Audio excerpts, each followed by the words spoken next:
جس میں نماز سب سے اہم ہے. پھیری پہ ہو گھر پہ ہو نماز نہ چھوڑو. رمضان کے روزے ہیں، اللہ پھر رزق زیادہ دے دے، حج کرو، زکوٰۃ دو، لیکن عبادات بڑی محدود ہیں اور اس میں کثرت اللہ نے مطالبہ بھی نہیں کیا، بلکہ اللہ تعالیٰ نے اس میں اعتدال ہی کو پسند فرمایا ہے.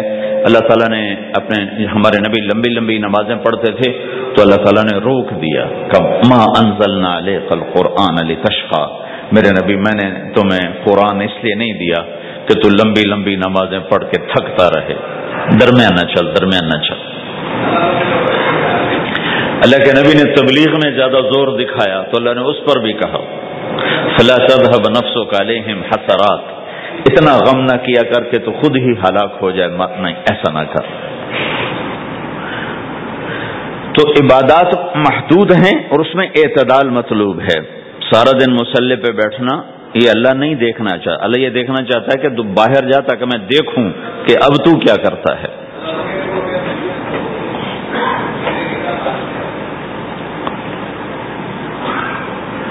دوسرا حصہ اس کا اخلاقیات ہیں، آپس کی معاشرت ہے. دین جو اثر انداز ہوتا ہے وہ معاشرت سے اثر انداز ہوتا ہے، عبادت سے نہیں. عبادات سے نہیں. عبادت تو مسجد کے اندر ہے یا مصلی پر گھر کے اندر ہے، روزہ اندر کی چیز ہے، حج بیت اللہ میں ہے، زکوٰۃ مسلمان کو دی جاتی ہے. تو دنیا میں دین پھیلنے کے لیے اور اپنوں کو دین کے قریب کرنے کے لیے جو سب سے بڑا عمل ہے وہ بھائیو اچھے اخلاق. یہ دوسرا حصہ میں آج بیان کرنا چاہتا ہوں. اللہ کے نبی نے فرمایا ایو عرل اسلام اوثق، مجھے بتاؤ اسلام کا سب سے مضبوط عمل کیا ہے؟ تو صحابہ نے کہا الجہاد، یا رسول اللہ جہاد. اسلام کا سب سے مضبوط عمل کیا ہے؟ صحابہ نے کہا جہاد. تو آپ نے کہا وحسن وما هو به، ہاں جہاد بہت اچھا عمل ہے لیکن سب سے بڑا عمل نہیں ہے، سب سے مضبوط عمل نہیں ہے. انہوں نے کہا جی الصلاۃ، نماز. تو ہم نے کہا ہاں وحسنۃ وما هي بها، نماز بھی بہت اچھی چیز ہے لیکن وہ نہیں جو میں پوچھ رہا ہوں، سب سے اعلیٰ، سب سے اوپر، سب سے مضبوط نہیں. تو انہوں نے کہا جی الحج، حج. تو آپ نے کہا حج بھی بہت اچھا عمل ہے لیکن وہ نہیں جو میں نے پوچھا ہے. پھر صحابہ نے کہا جی روزہ، آپ کا روزہ بھی بہت اچھا ہے لیکن وہ نہیں جو میں نے پوچھا ہے. تو پھر صحابہ نے کہا یا رسول اللہ پھر آپ ہی بتائیں، ہمیں تو نہیں پتا. تو ہمارے نبی عبادات سے اوپر لا رہے ہیں، اپنے ساتھیوں کو عبادات پہ قائم کر دیا. ہر آدمی نمازی بن چکا ہے، ہر آدمی روزے دار بن چکا ہے، ہر آدمی مالدار زکوٰۃ دینے والا بن چکا ہے اور ہر آدمی حج کا جذبہ پیدا کر چکا ہے. اب آپ ان کو اخلاق پہ لانا چاہتے ہیں کیونکہ اسلام کی تکمیل اخلاق سے ہے. اسلام کو تشبیہ دی گئی ہے گھر کے ساتھ، بنی الاسلام علی خمس. تو بنیا کا لفظ عمارت پر بولا جاتا ہے. تو اسلام کی بنیاد میں ہے کلمہ، نماز، روزہ، حج، زکوٰۃ. اگر اس مسجد کی بنیادیں بھر دی جائیں تو اس کو مسجد تو نہیں کہیں گے نا. ہاں جی بنیادیں ڈال دی ہیں، چھت ڈالنی ہے. جب چھت پڑے گی تو پھر یہ مسجد کہلائے گی. تو اسلام کی بنیاد قائم ہو چکی تھی، اب آپ چھت ڈالنا چاہتے تھے. چھت کیا ہے؟ وہ اچھے اخلاق ہیں. تو اب آپ ان کو اوپر لا رہے ہیں. تو آپ نے جب پوچھا تو انہوں نے وہی کہا جو انہوں نے ابھی سیکھا تھا، نماز، روزہ، جہاد، حج. لیکن آپ نے سب کی نفی کر دی، نہیں یہ بھی نہیں، یہ بھی نہیں، یہ بھی نہیں، یہ بھی نہیں. اچھا یا رسول اللہ آپ بتائیں. تو آپ نے فرمایا ان اوثق عرى الاسلام الحب للہ والبغض للہ. اسلام کا سب سے مضبوط عمل وہ آپس میں اللہ کے لیے محبت کرنا ہے. اسلام کا سب سے مضبوط عمل وہ آپس میں اللہ کے لیے محبت کرنا ہے. اسلام کا سب سے مضبوط عمل وہ محبت ہے. اللہ کے لیے بغض ہے، اللہ کے لیے محبت ہے. یہ اسلام کا سب سے مضبوط عمل ہے.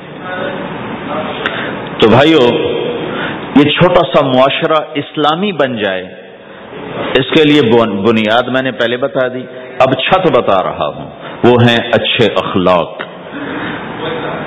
اللہ تعالیٰ نے جب ہمارے نبی نے نماز لمبی پڑھی تو اللہ نے کہا درمیانی پڑھو، میں نے ابھی بتایا۔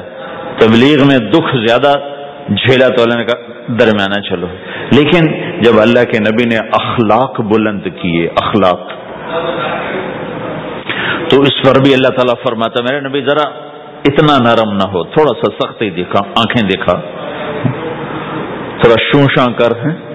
تو میرے رب نے کیا کہا؟ واہ، میرے رب نے آپ کے اخلاق کی جیسی تعریف کی ہے، آپ کے کسی عمل کی ایسی تعریف نہیں کی۔ نماز کو کہا معتدل، اعتدال، دعوت کو کہا اعتدال، اور اخلاق کو کیا کہا؟ انک لعلی خلق عظیم، اور اس کو طاقت پہنچائی قسم اٹھا کے نون، پھر قسم اٹھائی قلم کی جو علم کا ذریعہ ہے، والقلم وما یسطرون، مجھے قسم ہے قلم اور اس کی تحریر کی، ما انت بنعمت ربک بمجنون وان لک لاجرا غیر ممنون۔ ان دو آیتوں کو چھوڑ کر اگلی جو آیت آ رہی وانک لعلی خلق عظیم، اے میرے محبوب میں قسم اٹھاتا ہوں قلم اور اس کی تحریر کی، تیرے اخلاق بڑے عالی شان ہیں۔ یہ نہیں کہا تیرے اخلاق بڑے عالی ہیں، انک لعلی، اعلی، اعلی کا یہاں بہت عظیم الشان کردار ہے۔ اعلی یہ بتا رہا ہے کہ اے میرے نبی جتنے اخلاق تصور کیے جا سکتے ہیں وہ سب تیرے تابع ہو چکے ہیں، تو ان پہ سوار ہو چکا ہے، تو ان پہ چھا چکا ہے۔ اعلی چھا جانے کے لیے ہوتا ہے کہ تمام اخلاق تیرے غلام ہو چکے ہیں۔ ایک دفعہ آپ نے فرمایا اچھے اخلاق 360 قسم ہیں، 360 قسم، 360 صفات کا مجموعہ اچھے اخلاق۔ کوئی ایک صفت کسی کو مل گئی تو جنت میں چلا جائے گا۔ تو ابو بکر رضی اللہ عنہ سامنے بیٹھے تھے، کہنے کہ یا رسول اللہ افی منھا شیء، ان 360 میں کوئی میرے اندر بھی کچھ ہے؟ تو آپ نے کہا تیرے اندر سارے کا سارا، کوئی کمی کوئی نہیں، پورے۔ یہ آپ نے اور کسی کو نہیں کہا، صرف آپ نے یہ ابو بکر سے فرمایا کہ ابو بکر تیرے اندر پورے اخلاق 360۔ تو بھائیو، آپس کی محبت اور اچھے اخلاق یہ اسلام کا سب سے چوٹی کا سبق ہے، سب سے اعلیٰ درجے کا سبق۔ اب ایک حدیث میں جو حدیث جبریل کہلاتی ہے، وہ انسانی شکل میں آ کر پوچھتے ہیں یا رسول اللہ اسلام کیا ہے؟ تو آپ کہتے ہیں کلمہ، نماز، روزہ، حج، زکوٰۃ، یہ اسلام ہے۔ یہی سوال اب آخری حج کا موقع آ چکا ہے، اب اسلام 9 سال آگے، 10 سال آگے جا چکا ہے اور اس کی شکل مکمل ہو چکی ہے۔ تو عمر بن عبسہ رضی اللہ تعالیٰ عنہ یہ آخری حج کے موقع پر آپ سے ملتے ہیں اور آ کر یہ آپ سے پوچھتے ہیں یا رسول اللہ مل اسلام؟ سوال ایک ہے، مل اسلام؟ شروع میں مدینے کے داخلے کے شروع میں جبریل انسانی شکل میں آتے ہیں اور کہتے ہیں مل اسلام، اسلام کیا ہے؟ تو آپ کہتے ہیں کلمہ، نماز، روزہ، حج، زکوٰۃ۔ اب یہی سوال 10 سال کے بعد یا 9 سال کے بعد عمر بن عبسہ کہتے ہیں یا رسول اللہ مل اسلام؟ اسلام کیا ہے؟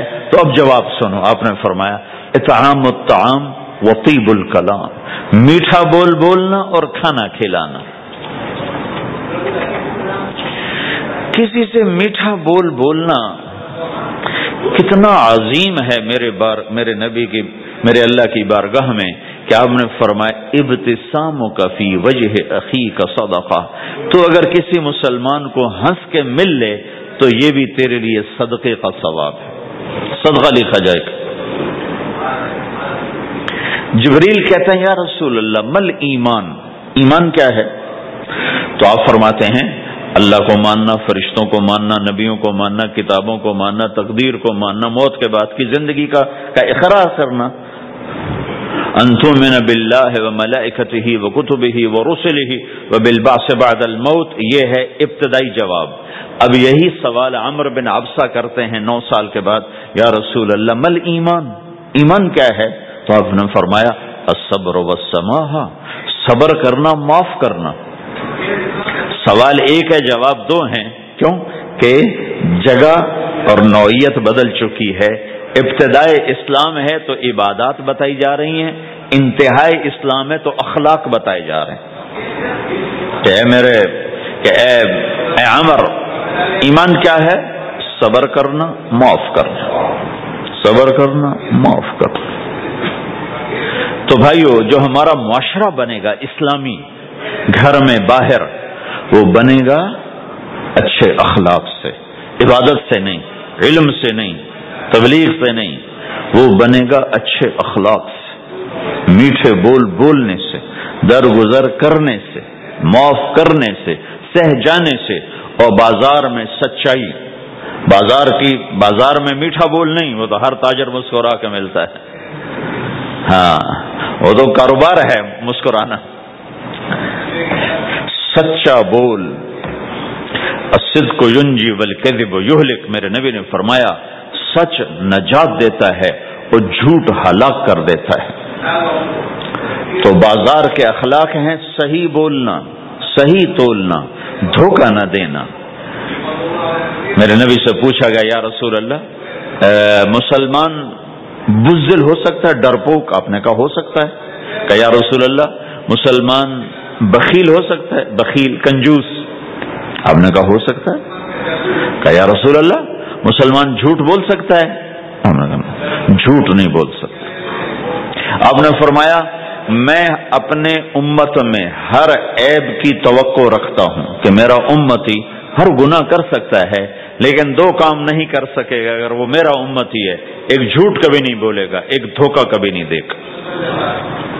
اور یہ دونوں کام ہمارے پورے عروج پر ہیں. تو مسلمان دھوکہ نہیں دیتا کسی کو، مسلمان جھوٹ نہیں بولتا.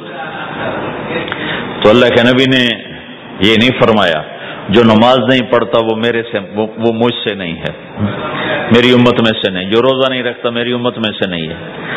زکوٰۃ نہیں دیتا میری امت میں سے. یہ نہیں کہا.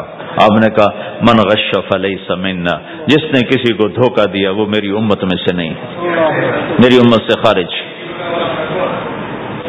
تو آپ کی تجارت پاناما میں ایسی تجارت ہو کہ وہ اسلام کا بولتا ثبوت بن جائے. آپ کی جاب ہے تو ایسی ہو کہ اسلام کی پورا انڈونیشیا جو مسلمان ہوا ہے، مسلمان تاجروں کی تجارت سے مسلمان ہو.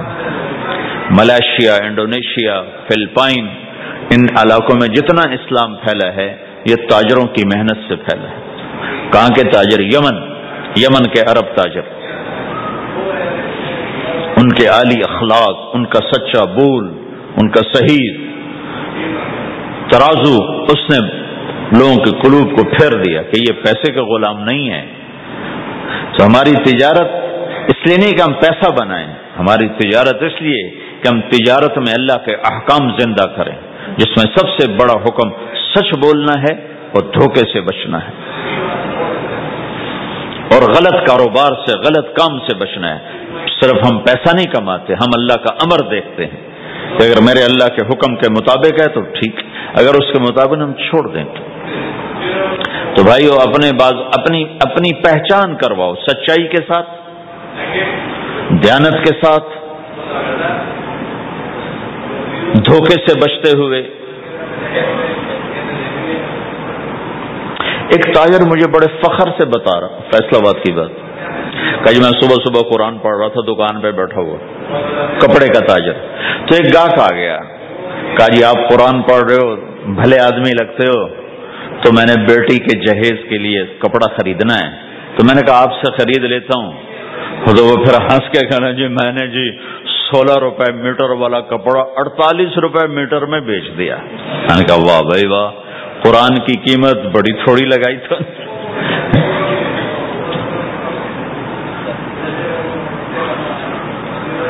ہائے ہائے ہائے ہائے، اس کو شرم بھی نہیں آ رہی اس بات پر، احساس ہی کوئی نہیں کہ اس نے قرآن پڑھتے دیکھ کر اعتماد کیا اور اس نے قرآن سے ہی اس کو دھوکہ دیا. تو پورے بازار میں 16 روپے گز ہے وہ کپڑا، وہ 48 روپے اس کو بیچ رہا ہے. اگر اپنے نبی کی بات سنو، آپ نے کہا سچا تاجر قیامت کے دن نبیوں کے ساتھ کھڑا کیا جائے گا۔ کیوں؟ کہ ہر موقع پہ جھوٹ بولا جا سکتا ہے، پروفٹ کمایا جا سکتا ہے، دھوکہ دیا جا سکتا ہے، فراڈ کیا جا سکتا ہے، اور اس سے بچتا ہے بچتا ہے بچتا ہے بچتا ہے، نہ اپنوں کو دھوکہ دیتا ہے نہ غیروں کو دھوکہ دیتا ہے۔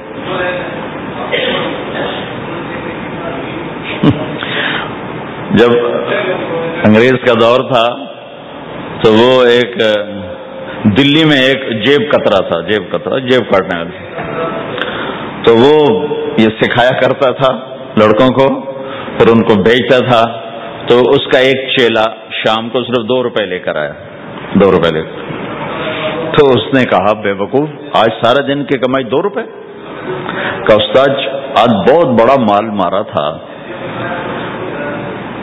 لیکن میں نے دیکھا تو وہ ایک گورا تھا، انگریز تھا، تو مجھے خیال آیا اگر قیامت کا دن عیسیٰ علیہ السلام نے میرے نبی کو گلہ دے دیا کہ تیرے امتی نے میرے امتی کی جیب کاٹی تھی، تو میں اپنے نبی کو کیا جواب دوں گا؟ تو میں نے جا کر اس کو واپس کر دیا، ابھی اپنے کے کھسکا کے لایا ہوں 2 روپے۔ تو پچھلے زمانے کے تو چور بھی ایسے خوددار ہوتے تھے، اب تو نمازی ایسے غیرت کہاں پھینک کے آ گئے ہیں، ماتھے پہ محراب ہوتا ہے اور دھوکے میں سب سے اول ہوتے۔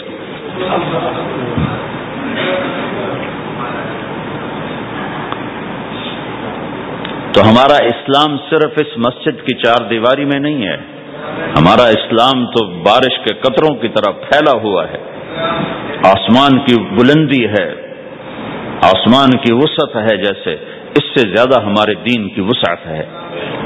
تو آپ کسی دفتر میں ہو یا اپنے کاروبار میں ہو تو اس میں بھی اللہ کے نبی نے آپ کو طریقہ بتایا ہے۔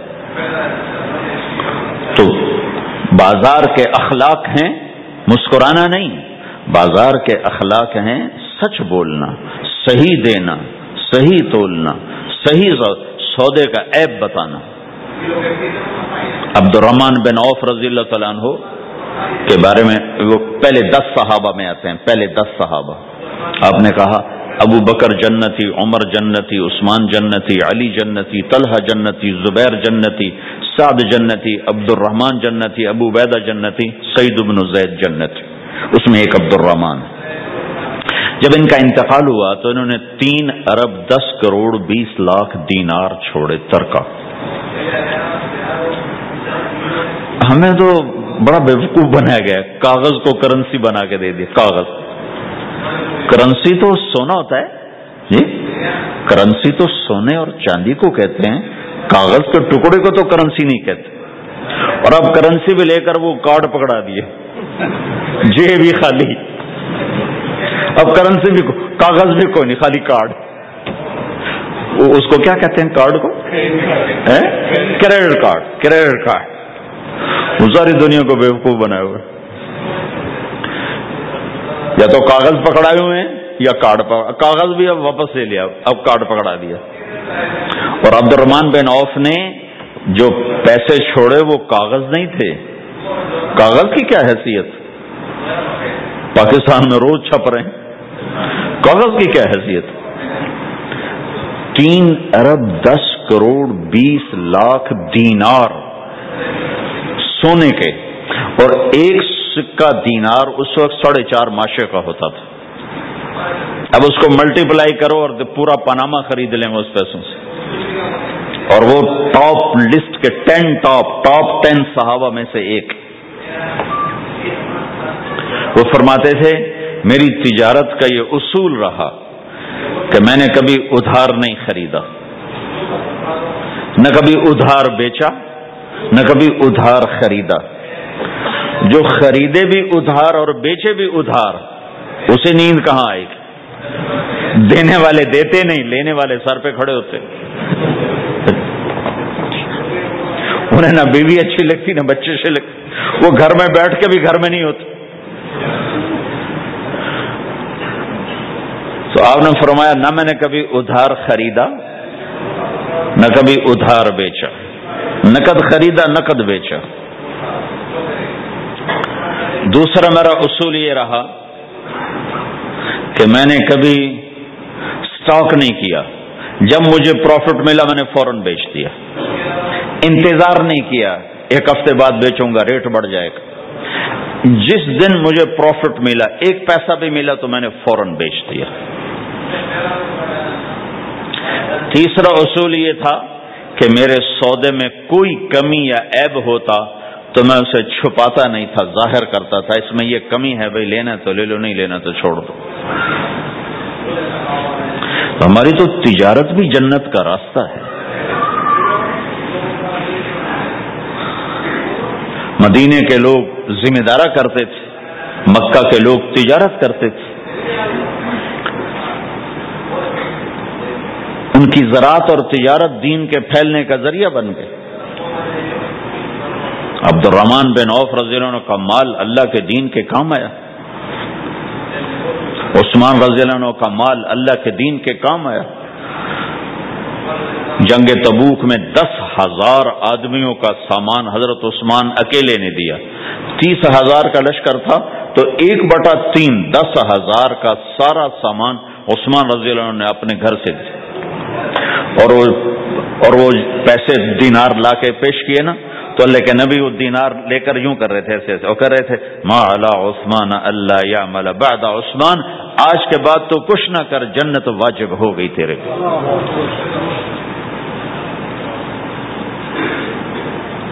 تو بھائیو، ہمارا دین صرف ہمیں عبادت نہیں بتاتا،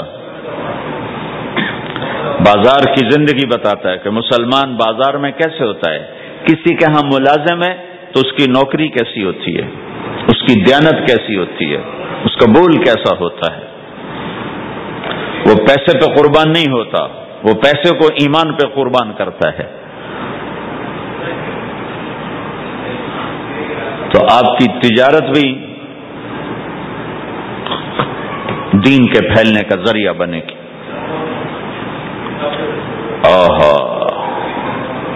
صرف نماز سے گناہ معاف نہیں ہوتے، مسلم شریف کی روایت ہے، من امسا کالن بعمل یدہ امسا مغفورا لہ، جو صبح سے شام تک روزی کماتے کماتے حلال حلال حلال حلال، جھوٹ والی نہیں، کھوٹ والی نہیں، خیانت والی نہیں، حرام چیز نہیں، حرام چیز کا بیچنا بھی حرام ہے، خریدنا بھی حرام ہے، اس کا پروفٹ بھی حرام ہے۔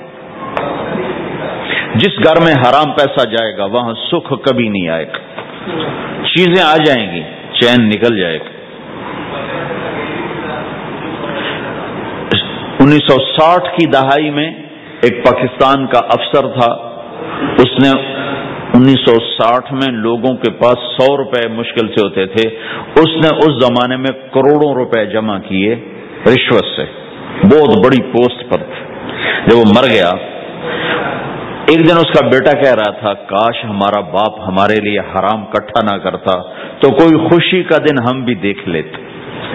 جن کے لیے جمع کیا تھا کہ میرے بچے اب مزے سے، میں نے خود اپنے کانوں سے اس کو یہ کہتے ہوئے سنا کئی دفعہ، میں آج مر جاؤں میری بچی کو کسی کی پرواہ نہیں کہ میں نے اتنا پیسہ بنا دیا ہے۔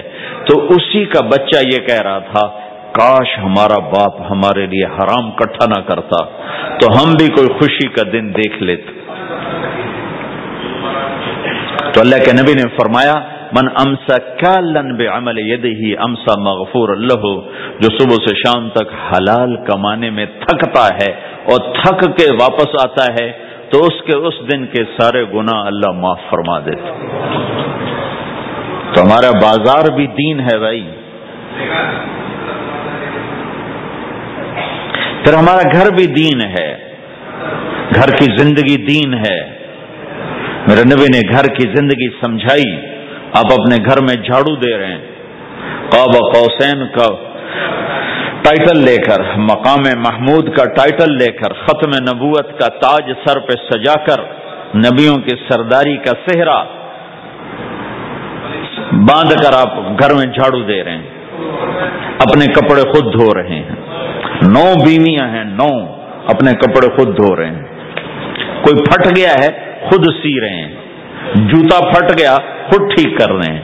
حضرت عائشہ رضی اللہ عنہا کو آٹا گوندنا نہیں آتا تھا، چھوٹی عمر تھی تو ان کو آٹا گوند کے دیتے تھے. جب تک ان کو آٹا گوندنا نہیں آیا ان کو آٹا گوند کے دیتے تھے. ہمیں تو گھر کی زندگی بھی سمجھائی گئی ہے اور ہمیں بتایا گیا کہ تو اب اپنی بیوی کے منہ میں لقمہ ڈالتا ہے تو یہ بھی تیرے لیے صدقہ ہے. سب سے بہترین صدقہ وہ ہے جو تم اپنے بچوں پر خرچ کرو. تو دنیا دکھوں کا گھر ہے تو میں قربان جاؤں اپنے نبی پر. آگے آنے والے سارے زمانوں کو دیکھ کر بیان فرما گئے، بتا گئے اور نے فرمایا مجھے بتاؤ جہاد میں خرچ کرنے سے بھی بہتر خرچ کون سا ہے؟ جہاد میں خرچ کرنا تو سب سے بہتر شمار ہوتا ہے. آپ نے کہا مجھے بتاؤ جہاد میں خرچ کرنے سے بھی بہتر کون سا خرچ ہے؟ تو صحابہ نے کہا جی ہم تو نہیں جانتے، ہم تو اسی کو سب سے بہتر جانتے ہیں. ہم نے کہا نہیں، اولاد کا ماں باپ پہ خرچ کرنا جہاد میں خرچ کرنے سے بھی بہتر ہے. یہ کیوں فرمایا کہ آگے نظر آ رہا تھا کہ اولاد نافرمان نکلے گی. لاکھوں بچوں میں سے کوئی ایک ہوگا جو ماں باپ کی قدر کرنے والا ہوگا، ورنہ سب ماں باپ کے لیے عذاب بنے گی. پھر گھر ٹوٹ جاتے ہیں، بچیاں اجڑ جاتی ہیں، واپس آتی ہیں تو بوجھ بن جاتی ہیں، بھائیوں پر بھی ماں باپ پر بھی. تو آپ نے فرمایا تمہیں سب سے اعلیٰ درجے کا صدقہ بتاؤں جس سے بہتر کوئی صدقہ ہی نہیں ہے. تو صحابہ نے کہا جی کون سا؟ کہ جس کی بیٹی اجڑ کے گھر واپس آ گئی اس پہ بھائی خرچ کرے یا باپ خرچ کرے وہ سب سے اعلیٰ درجے کا صدقہ ہے. اس سے بڑا صدقہ ہی کوئی نہیں. ہو جاتی ہے طلاق، کبھی جائز ہوتی کبھی ناجائز ہوتی. آپ نے کہا علی طلاق سے بچنا، طلاق سے بچنا. جب ناجائز طور پہ طلاق دی جاتی ہے تو اللہ کا عرش کانپ اٹھتا ہے. گھر کی زندگی سمجھائی جا رہی. سب سے بدترین حلال چیز طلاق ہے.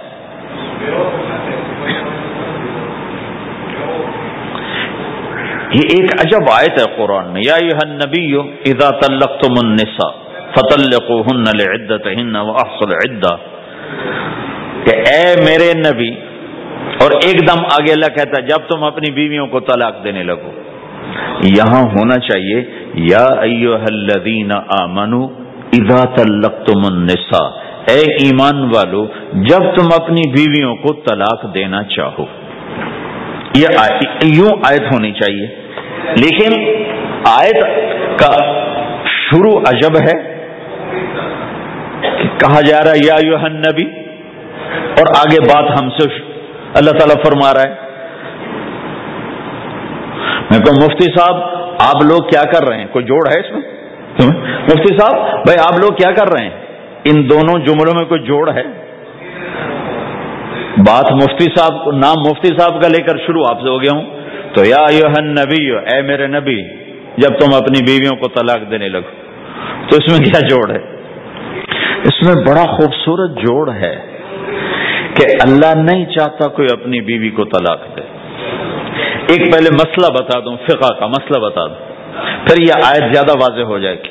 اللہ تعالیٰ علماء فرماتے ہیں کوئی شخص یوں کہے انشاءاللہ میرا یہ پلاٹ مدینہ مسجد کو وقف، یہ مدینہ مسجد، ہاں میرا یہ پلاٹ مدینہ مسجد کے لیے وقف انشاءاللہ، اگر اللہ چاہے تو اس کے یہ کہنے پر وہ پلاٹ مسجد کے نام ہو گیا، واپس نہیں لے سکتا. تو مسجد ٹھیک ہے. کیوں کہ اگر اللہ چاہے، اگر اللہ چاہے، اور اللہ تو چاہتا ہے کہ تم اس کے نام پر دو، من ذا الذی یقرض اللہ قرضا حسنا. ٹھیک ہو گیا، یہ بات سمجھ میں آ گئی. اب ایک آدمی یوں کہتا ہے انشاءاللہ میری بیوی کو 3 طلاق، اگر اللہ چاہے تو میری بیوی کو 3 طلاق. تو علماء فرماتے ہیں یہ طلاق نہیں ہوگی. کیوں نہیں ہوگی؟ اس لیے کہ اس نے کہا ہے اگر اللہ چاہے تو میری بیوی کو 3 طلاق، اور اللہ چاہتا ہی نہیں کوئی اپنی بیوی کو طلاق دے، لہذا یہ طلاق نہیں ہوگا. ہزاروں دفعہ کہہ دے انشاءاللہ ساتھ لگا ہوا ہو، نہیں ہوگی. کیونکہ اللہ چاہتا ہی نہیں تم طلاق دو. اللہ گھر آباد، سینکڑوں آیات ہیں گھر کو آباد کرنے کے لیے. فإن خفتم شقاق بینہما، اگر میاں بیوی میں ہوگی کھٹپٹ تو بڑھاؤ نہیں. کیا مصیبت ہے کہ کچھ ادھر سے بڑھانا لگ جاتے ہیں، کچھ ادھر سے بڑھانا شروع کر دیتے ہیں. فَبَعْثُوا حَكَمًا مِّنْ أَهْلِهِ وَحَكَمًا مِّنْ أَهْلِهَا. تو طلاق دینے میں جلدی نہ کرو، جلدی نہ کرو. صلح صفائی کے لیے ایک آدمی بچی کی طرف سے آئے، ایک آدمی بچے کی طرف سے آئے، اور دونوں میں صلح صفائی کی کوشش کرو.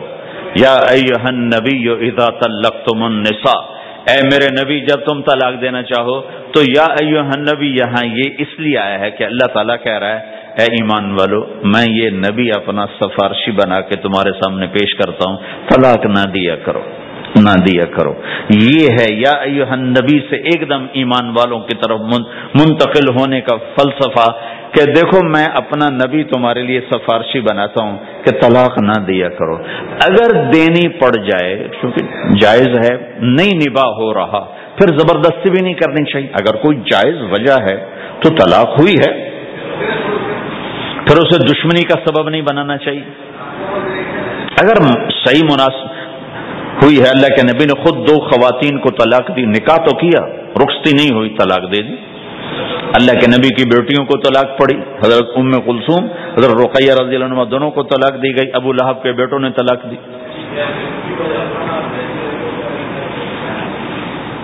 آپ نے حضرت حفصہ کو طلاق دینے کا ارادہ کیا تو عمر رضی اللہ عنہ کو پتہ چلا، بڑے غمگین ہوئے.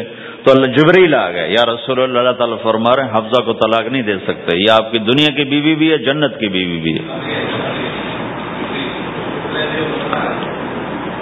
کہ عمر کے دل شکنی ہو رہی ہے. تو ایک گھر باقی رہے، اس کے لیے سینکڑوں آیات اللہ تعالیٰ نے اتاری، اور ہمیں کہا عاشروہن بالمعروف، اپنی بیویوں کے ساتھ اچھا سلوک کرو.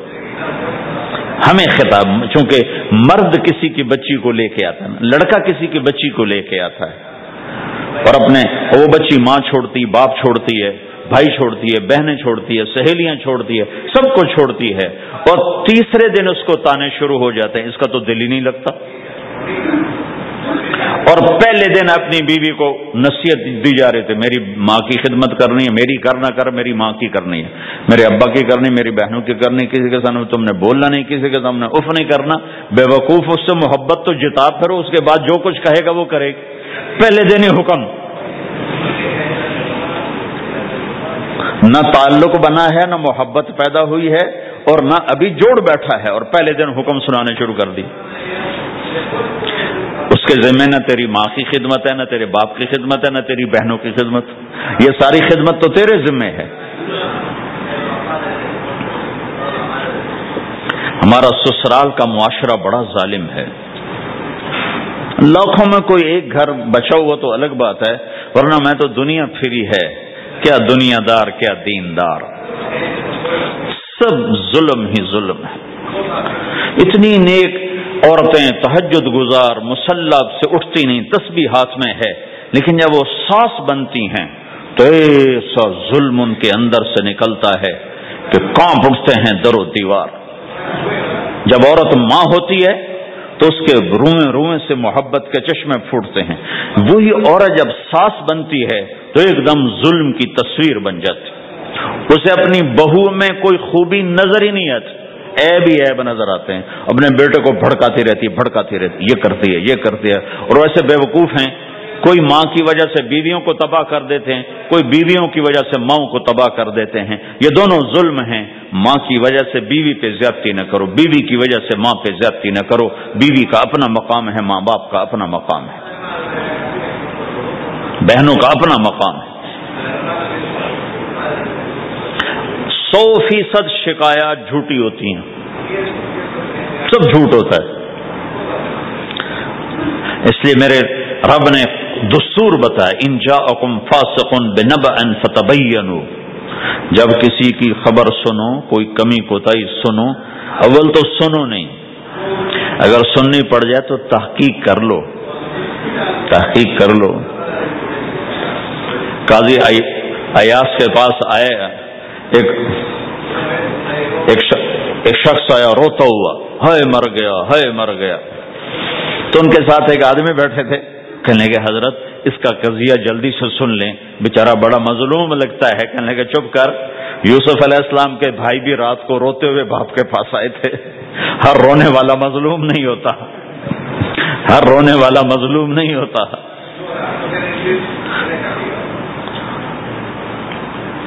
اپنے گھروں کی فضا بناؤ، کمی سنو ہی نہیں۔ تمہاری بیوی ماں کی کمی بتانے لگے، کہا نہ مجھے نہ بتاؤ، تیری بڑی مہربانی۔ تمہاری ماں تمہاری بیوی کی کمی بتانے لگے، کہا اماں مجھے نہ بتاؤ، تیری بڑی مہربانی۔ گھر کی فضا ایسی بناؤ کہ کسی کی کمی کا تذکرہ نہ ہو، تو اللہ کی قسم تمہارا گھر جنت کا نمونہ بن جائے گا۔ یہ معاشرت کا دین بتا رہا ہوں، معاشرت کا دین۔ اپنی بیوی کی خوبیوں کی تعریف کرو، کمیوں پہ پردہ ڈالو۔ بیویوں کے ذمہ ہے خامد کی خوبیوں کی تعریف کریں۔ انسان حوصلہ افزائی کا محتاج ہوتا ہے۔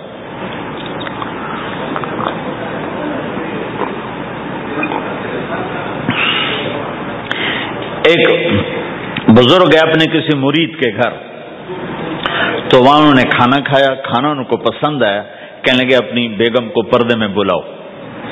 تو انہیں اپنی بیگم کو پردے میں بلایا، کہا بیٹی میں نے تیرا ہاتھ کا کھانا کھایا، بہت مزیدار تھا، اللہ تمہیں جزائے خیر دے، تم نے بہت اچھا پکایا۔ تو وہ زاروں قطار رونے لگی۔ تو انہوں نے پوچھا بیٹی کیا ہوا؟ میں نے تو کوئی ایسی بات نہیں کی۔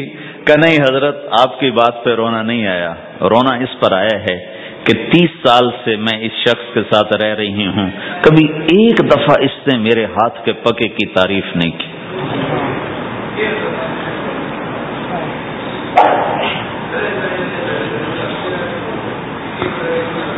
آپ گھر میں تشریف لائے، آپ نے پوچھا کوئی کھانے کو کچھ ہے؟ ام سلمہ رضی اللہ عنہ کا گھر، کہا یا رسول اللہ آج تو کچھ نہیں، سرکہ ہے۔ کہا واہ واہ واہ واہ، نعم الادام الخل، سرکہ تو بہت اچھا سالن ہے۔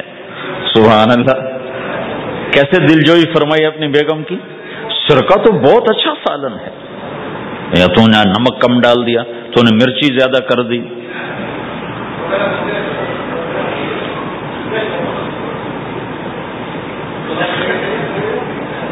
ہم رائمنڈ میں پڑھتے تھے نا، تو پکانا ہمارے ذمے ہوتا تھا، تو ہمیں پتا کہ پکاتے ہوئے کیا گزرتی۔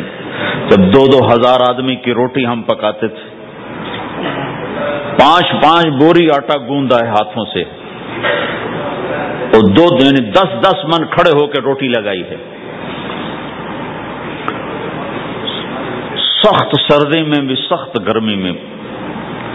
سردی میں جب رات کو آٹا گوندتے تھے ہم، تو ہمارے ہاتھ ایسے اکڑ، تم تو سردی دیکھتے ہی نہیں ہو، ہاتھ ایسے اکڑ جاتے تھے، اور صبح 4 بجے اٹھ کے روٹی پکانا شروع کرتے تھے۔ 2000 آدمی کی روٹی پکانی ہوتی تھی۔ تو اب کوئی آ کر کہتے انہیں کچی روٹی پکائی، تو جی دادا ایک تھپڑ اس کے منہ پہ مارے۔ تو 4 بجے کے ہم اٹھے ہوئے ہیں، پکا پکا برا حشر ہو گیا، کہتے کچی پکائی۔ بھائی صبر کر کے چپ کر کے کھا جا۔ مولانا الیاس صاحب رحمۃ اللہ علیہ ایک اپنے مرید کے گھر گئے، تو اس نے کھیر بنا کر پیش کی۔ اچھا، نمک اور چینی ایک جیسے ہوتے ہیں، وہ دیہاتی عورت سمجھ نہ سکی، چینی کے بجائے نمک ڈال دیا۔ تو انہوں نے جا سب سے پہلے مولانا الیاس صاحب کے سامنے کھیر رکھی، تو آپ نے جو چکھی تو وہ تو تھی کڑوی، کہنے کہ بھائی واہ واہ واہ واہ واہ واہ، بڑی مزے کی کھیر، ساری لیا میں اکیلا کھاؤں گا، کسی کو نہیں کھانے دوں گا۔ ساری کھیر کھا گیا اس پر پردہ ڈالنے کے لیے۔ وہ تو جب انہوں نے کہا مولانا الیاس کا بچا ہوا تھوڑا سا میں جب چکھا تو کڑوا تھا، ہائے مر گئی، یہ تو سارا نمک ڈالا ہوا تھا۔ یہ تو ہماری جماعت چنیوٹ میں تھی، تو ہمارے ساتھیوں نے چائے بنائی، تو وہ اندھیرا سا تھا، تو چینی کے بجائے نمک ڈال دیا اور دسترخوان پہ لے آئے، سب پی رہے۔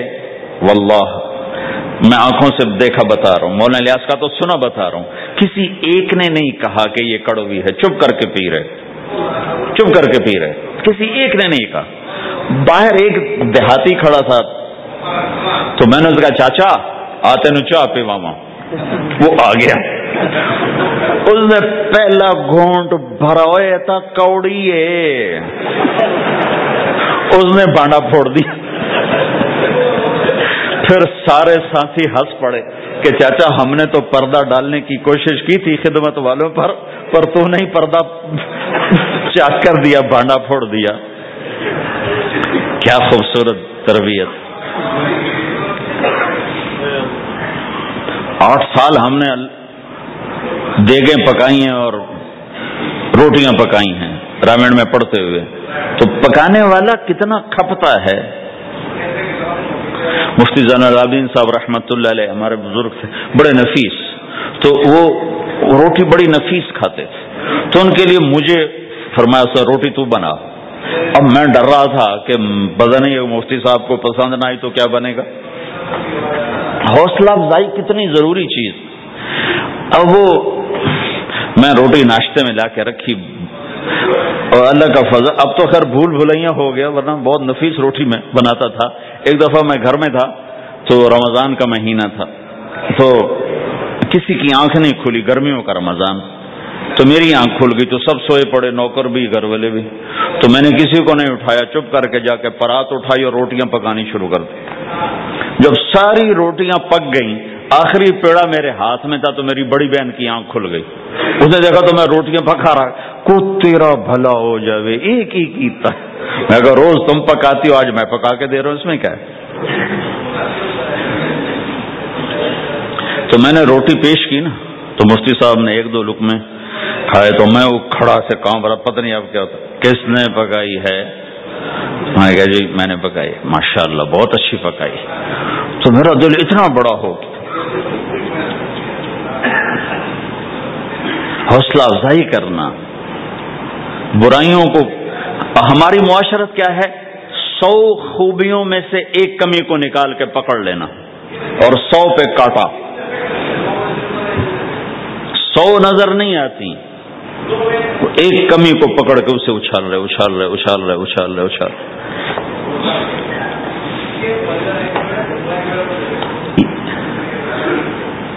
یہ گھر کا دین ہے، گھر کا دین ہے، یہ گھر کی معاشرت ہے کہ ایک دوسرے کی حوصلہ افزائی ہو، اس سے دل بڑھتا ہے، دل بڑا ہوتا ہے۔ حضرت عائشہ رضی اللہ عنہا چھوٹی عمر کی ہیں، تو اب جہاد سے واپس آ رہے ہیں، جہاد سے، تو آپ نے صحابہ سے کہا آگے چلے جاؤ، سارے سب آگے چلے گئے اور نظروں سے غائب ہو گئے۔ تو اب خود اللہ کے نبی کہہ رہے ہیں عائشہ میرے ساتھ دوڑ لگاؤ گی؟ دوڑ لگائیں؟ تو حضرت عائشہ نے کہا لگاؤں گی۔ سبحان اللہ، سارے عالم کا ہادی تمہیں گھر کی زندگی بتا رہا ہے کہ گھر میں زندگی کیسی ہوتی۔ یہ مولوی صاحب چاہتے ہیں فتوے سے گھر چلاؤں، فتوے سے تھوڑا ہی چلتا ہے، وہ تو محبت سے چلتا ہے۔ تو فرمانا کہ ہم نے دوڑ لگائی تو میں آگے نکل گئی، اللہ کے نبی پیچھے رہ گئے۔ پھر کچھ عرصہ گزرا تو آپ ایک جہاز سے واپس آ رہے تھے، آپ نے صحابہ سے کہا تم سب آگے چلے جاؤ، سب آگے چلے گئے، نظروں سے اوجھل ہو گئے، غائب ہو گئے۔ تو پھر آپ نے کہا عائشہ دوڑ لگاؤ گی؟ کہا جی لگاؤں گی۔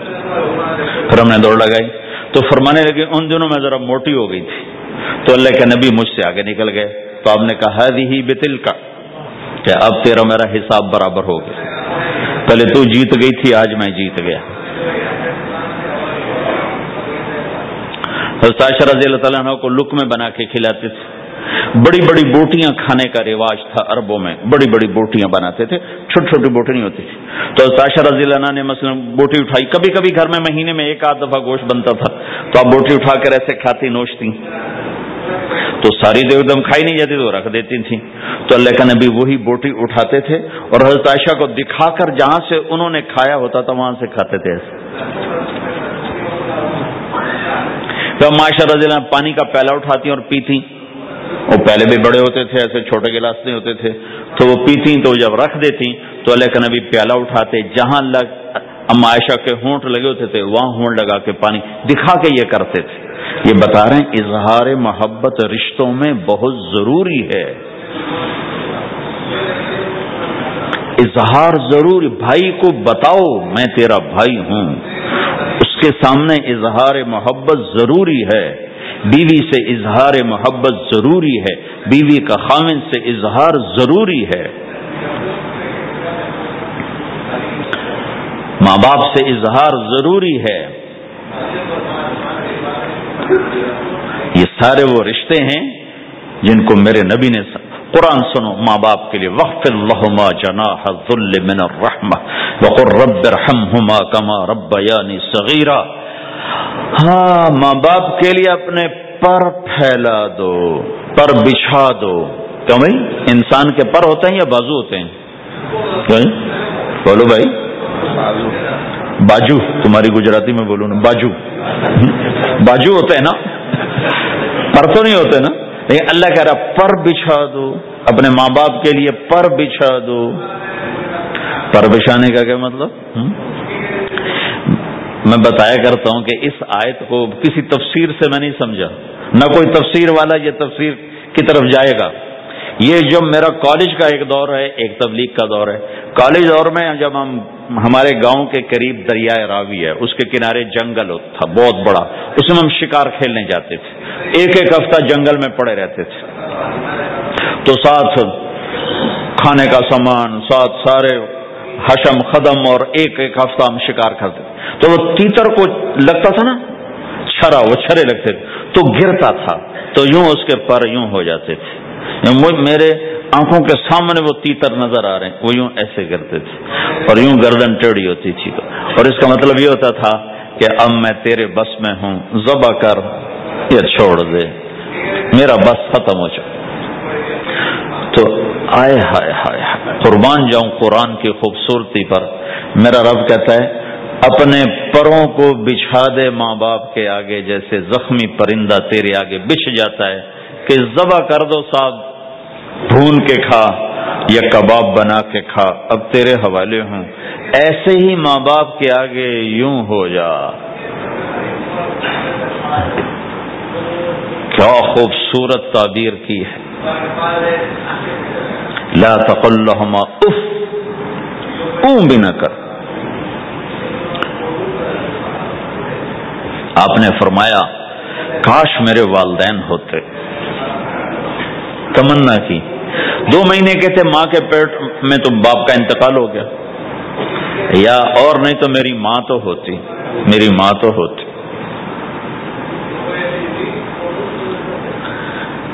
اور میں عشاء کی نماز کے مصلی پہ کھڑا ہوتا اور میں سورۃ فاتحہ شروع کر چکا ہوتا، اور ادھر سے میری ماں کہتی محمد، تو میں ماں کے لیے نماز توڑ دیتا، میں کہتا لبیک یا اماں۔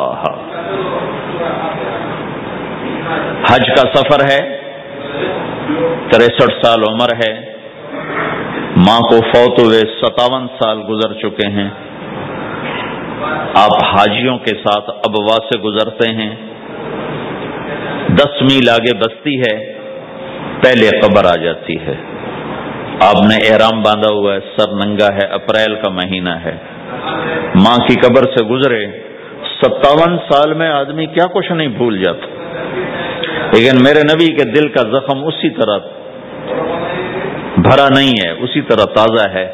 آپ اونٹنی سے اتر گئے اور ماں کی قبر کے سرانے آ کے یوں بیٹھے، گھٹنے اٹھائے اور ہاتھ یہاں رکھے اور سر دیا گھٹنوں میں ایسے، اور یوں سر نیچے کر کے جو روئے ہیں جیسے چھوٹے بچے روتے ہیں۔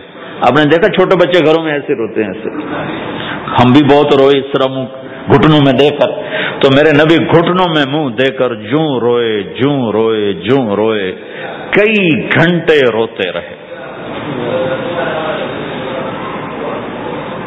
سن 2000 میں حضرت آمنہ کی قبر کی زیارت کے لیے پہنچا، ڈھونڈتے ڈھونڈتے اللہ نے پہنچایا، ایک رہبر کو ساتھ لیا، وہ پہاڑوں کے اندر وہ قبر ہے، تو اندر ہمیں لے گیا، راستہ کوئی نہیں تھا، جس کو پتا ہو وہ پہنچا سکتا ہے، ویسے کوئی نہیں جا سکتا۔ کالے پہاڑ چھوٹے چھوٹے، کانٹے دار جھاڑیاں، ایک پہاڑی ہوگی اتنی اونچی جتنی آپ کی چھت ہے، اس کے اوپر باقی پہاڑ تو ایسے تھے، نوک نکلی ہوئی، وہ اوپر فلیٹ تھا، کوئی 10 بائی 10 تقریباً. وہاں میرے نبی کی ماں آرام کر رہی تھی. تو میں نے چاروں طرف دیکھا تو 2000 یعنی صرف 12 سال پہلے جنگل، ویرانہ، وحشت. 1400 سال پہلے یہاں کیا ہوگا. میں اللہ کی بے نیازی سے کانپ رہا تھا کہ میرے رب، جس کی خاطر تو نے کائنات بنائی، یہاں اس جنگل میں اس پہ اتنا امتحان ڈالا، وہ بھی 6 سال کی عمر میں. باپ دیکھا نہیں، بہن کوئی نہیں، بھائی کوئی نہیں، خالہ کوئی نہیں، کوئی ساتھی کوئی نہیں. 3 دن بعد یہ موت آتی تو مکے میں آتی تو کئی سینے سے لگاتے. 3 دن پہلے یہ موت آتی تو مدینے میں آتی، کئی سینے سے لگاتے. مدینے سے بھی نکالا اور مکے سے بھی دور کیا، اور جنگل کے اندر صرف 25 سال کی عمر میں اما آمنہ رضی اللہ تعالیٰ عنہ پہ موت نے وار کیا. اور اللہ کے نبی گھبرا گئے. 6 سال کے بچے کو سمجھ میں نہیں آ رہا کہ یہ کیا ہو رہا ہے. حضرت آمنہ بول نہیں پا رہی. مجھے لگتا ہے غالباً ہارٹ اٹیک ہوا ہوگا. 3 افراد، والدہ، خادمہ ام ایمن اور میرے نبی. اور حضرت آمنہ یوں تڑپ رہی تھی، ایسے پہلو بدل رہی تھی، تڑپ رہی تھی، اور آپ سہمے ہوئے بیٹھے تھے اور سمجھ میں نہیں آ رہا تھا ہوا کیا ہے. پھر حضرت آمنہ نے آخر میں اپنے آپ کو، ہارٹ اٹیک میں بولا نہیں جاتا، مجھے ہوا تھا تو مجھے پتا ہے بولا نہیں جاتا.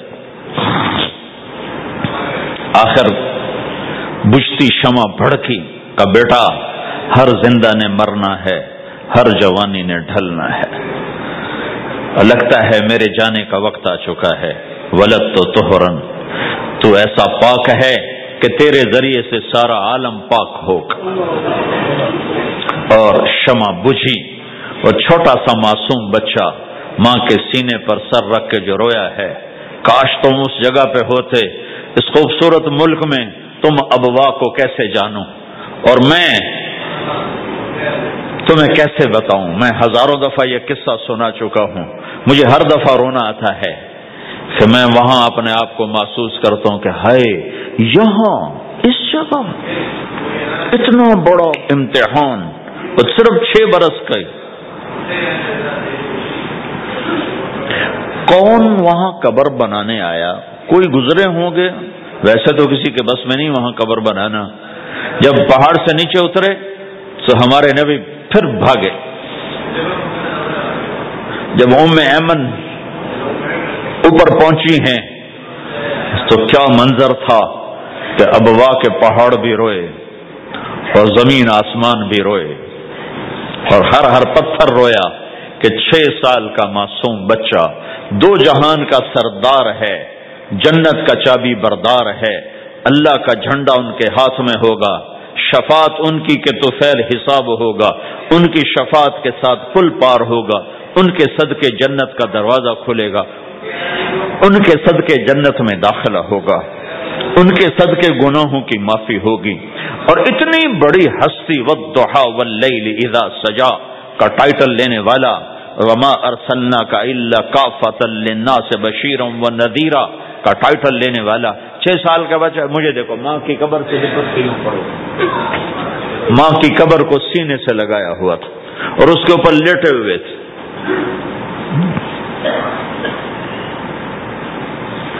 جب حضرت ام ایمن پہنچی ہیں تو اللہ کے نبی کیا کہہ رہے تھے؟ اے میری ماں، تمہیں تو پتا ہے نا تیرے سوا میرا کوئی نہیں تھا، تو مجھے چھوڑ کے کہاں چلی گئی؟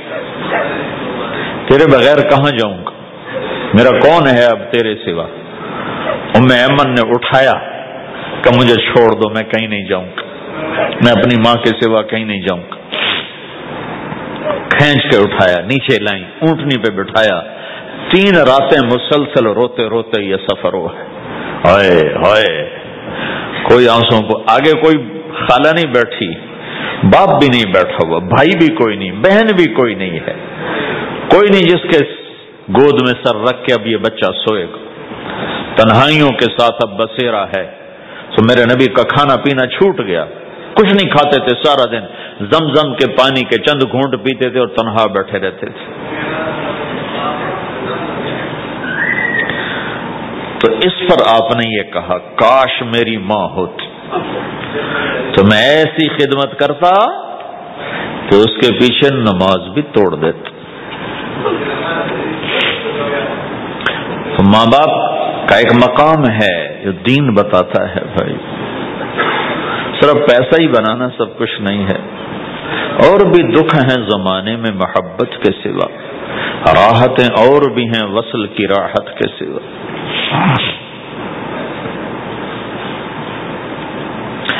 ماں باپ کا ایک مقام ہے، ان کو مقام دو، لیکن ماں کی وجہ سے بیوی پہ ظلم نہ کرو.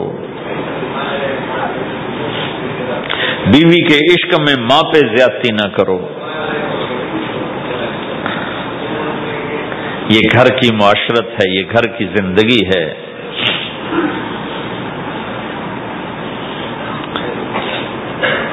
حضرت نعمان بن حارثہ بن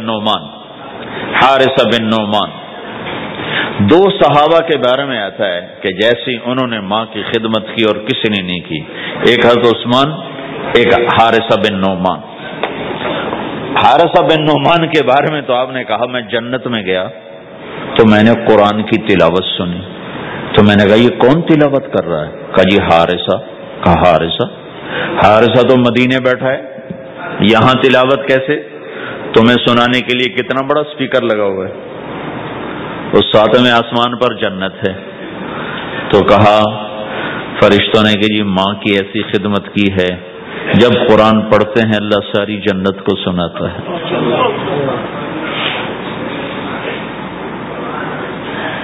تو جن کے والدین یہاں ساتھ ہیں وہ انہیں غنیمت جانو، ان کی خدمت کرو.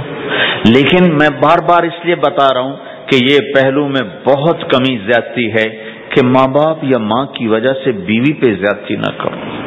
چونکہ ساس کو میں نے رحم دل نہیں دیکھا، چاہے وہ تہجد گزار ہو، چاہے وہ روزے دار ہو، چاہے وہ حج عمرے کرتی ہو، چاہے سارا دن تسبیح اس کے ہاتھ میں ہو، میں نے کسی ساس کو رحم دل نہیں دیکھا. تو یہ اخلاق سیکھے ہی نہیں ہیں، سکھائے ہی نہیں ہیں کسی نے.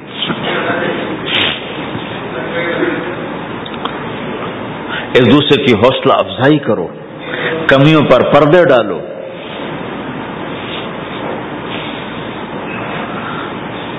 اپنے گھروں میں تم پرائے دیش میں اولاد کو وقت دو، اولاد کو ٹائم دو. دین سکھانے کے لیے سب سے پہلا مدرسہ ماں باپ ہیں. تربیت کی پہلی جو مجلس ہے وہ ماں باپ ہیں. اگر ماں باپ ٹائم دیتے رہیں گے تو اولاد کے اندر دین آئے گا. اگر ماں باپ نے ٹائم نہ دیا، دو جہان کے سردار ہیں، اپنے بچوں سے کیسے گھل ملے ہوئے ہیں. آپ حسن حسین دونوں کو کھڑا کرتے. جعفر رضی اللہ عنہ جوانی میں شہید ہو گئے تھے، ان کے 3 بیٹے عبداللہ اور محمد، ان کو کھڑا کرتے، پھر خود ایسے بیٹھ جاتے.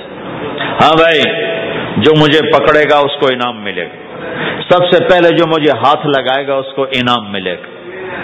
تو 5 بچے دوڑ لگاتے، کوئی سر پہ چڑھتا، کوئی گود میں، کوئی کمر پہ، اور کوئی کہتا میں نے پہلے ہاتھ لگایا، میں نے پہلے ہاتھ لگایا ہے. یہ دو جہان کے سردار اپنے بچوں کے ساتھ تمہیں زندگی سکھا رہے ہیں. فرض نماز، نفل نہیں بھائی، فرض با جماعت نماز ہو رہی. اور حضرت زینب کی بیٹی امامہ کو یہاں بٹھایا ہوا فرض نماز میں. اور نبی کی نماز میں تو کوئی فرق نہیں پڑتا، ہماری نماز تو ٹوٹ جائے گی، نبی کی نماز میں تو کوئی فرق نہیں پڑتا. تو جب آپ رکوع میں جاتے تو ان کو بٹھا دیتے، سجدہ کر کے اٹھنے لگے پھر اٹھا کے یہاں بٹھا کے پھر نماز شروع کر دیتے. ذرا تمہیں سکھانے کے لیے ہے. آپ سجدے میں گئے، فرض فرض فرض. تو حسن رضی اللہ عنہ کمرے سے نکلے اور دوڑتے ہوا کہ اللہ کے نبی کی کمر پہ چڑھ گئے. تو آپ نے سجدہ لمبا کر دیا. جب لمبا زیادہ ہو گیا تو صحابہ ڈر گئے، یہ کیا ہو گیا؟ تو پہلی صف والوں نے ذرا یوں اٹھا کے سر اٹھا کے دیکھ چکر کیا ہے. تو دیکھا تو حسن کمر پہ چڑھے ہوئے. تو جو قریب میں ایک آدمی تھا اس نے سجدے میں ہاتھ آگے کیا ان کو پکڑ کے نیچے اتارنے کے لیے. تو اللہ کے نبی کی یہاں سے نظر پڑی کہ ایک ہاتھ آگے آ رہا ہے، تو آپ نے یوں اشارہ کیا چھوڑ دو کچھ نہ کہو. تو جب تک حسن نہیں اترے کمر سے آپ نے سجدے سے سر نہیں اٹھایا.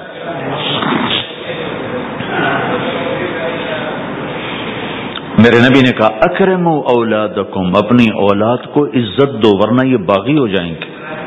اور یہاں تو ویسے ہی ماں باپ کا پتہ نہیں کسی کو ماں باپ کسے کہتے ہیں، بہن بھائی کی یہاں رشتوں کا تو کسی کو پتہ کوئی نہیں کہ رشتے کی قدر کیا ہے.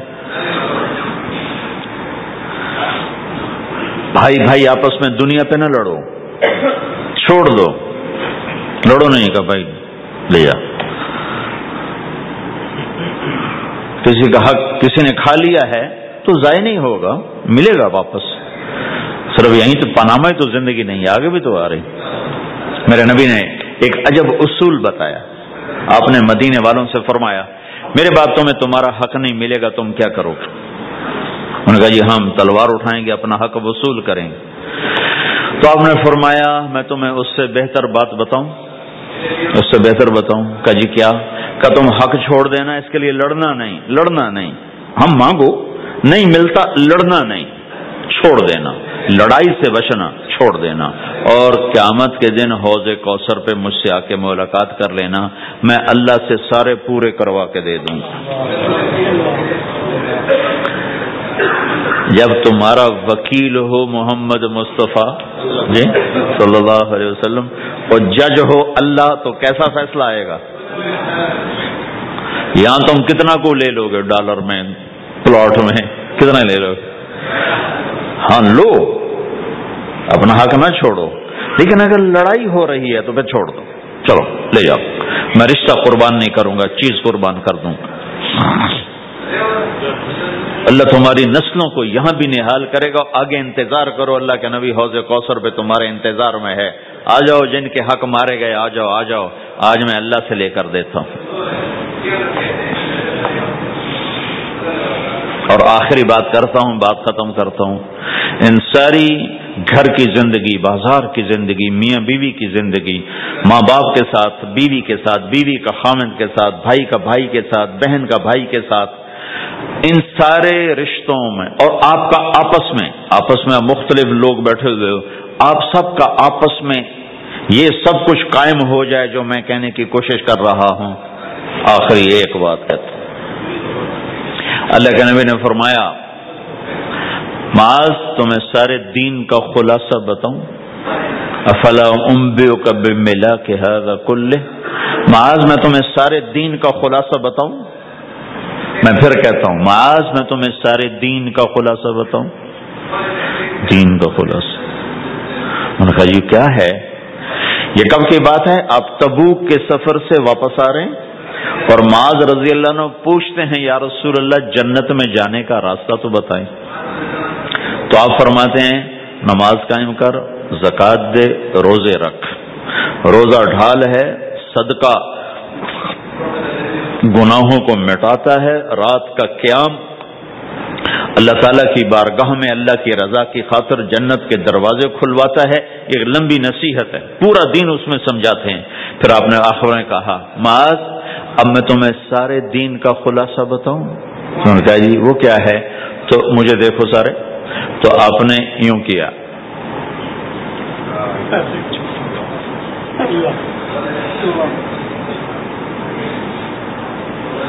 دیکھ لیا سب نے، منہ سے کچھ نہیں بولے، عمل کر کے دکھایا. کس کو؟ کوئی چھوٹا بچہ سامنے کھڑا ہوا ہے. کون کھڑا ہے؟ معاذ کون ہے؟ آپ نے کہا قیامت کے دن میری امت کے علماء کا جھنڈا معاذ کے ہاتھ میں ہوگا. اس کو یوں سمجھا جیسے چھوٹے بچے کو سمجھاتے ہیں. معاذ زبان پہ قابو رکھنا، زبان پہ قابو رکھنا، زبان پہ قابو رکھنا تو سارا دین تیرا محفوظ. اگر زبان قابو میں ہے بیوی کی،